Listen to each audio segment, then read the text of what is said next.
Hello everyone, my name is Kangyi and today I want to share a great tip for you to make your practice more efficient, particularly in the area of finger facility or technical facility. So I'm a flutist myself, so I'll be using the flute as an example, but if you're a violinist, a pianist, try to think of how you can modify it to suit you.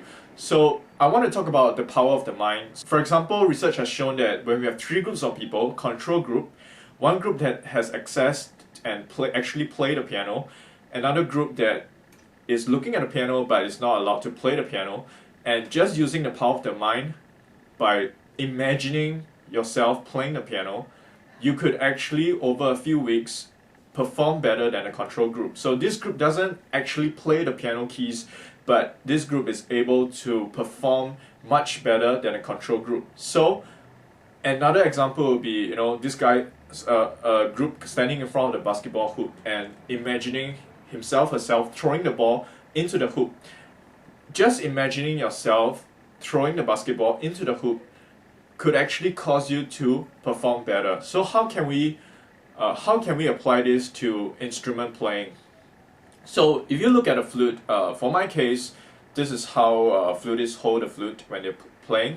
So I myself, when I encounter a difficult passage and to make my practice more efficient, maybe I would take a photograph, I would take a snapshot of part of the score, and then save it on my phone when you're waiting in line, you're waiting for the elevator, things like that. You could take a look and you could actually, I like to practice my flute like that. My left hand on my right hand, and actually practice like that.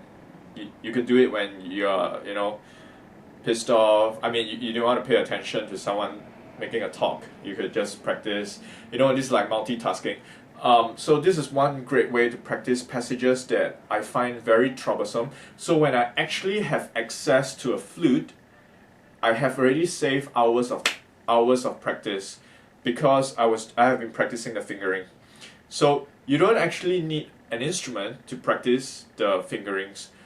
So other techniques, other tips that I heard would be like double tonguing. You could actually practice double tonguing without the flute, like tuka tuka tuka tuka. When you're walking down the street, just practice your tuka tuka tuka tuka.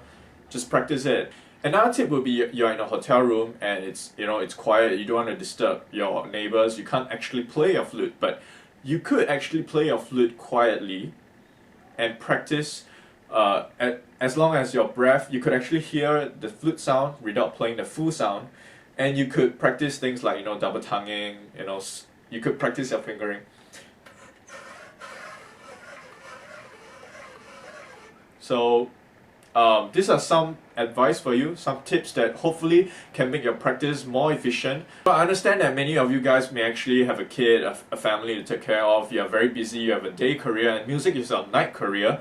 So you only have 30 minutes, 1 hour to touch your instrument. But actually you could have all these small episodes, small periodic practice throughout the day that when you actually look at the score, you have already practiced many times, and this will make your practice more efficient. Hope these tips were helpful, and if you like it, please subscribe, and I'll see you in the next video. Bye.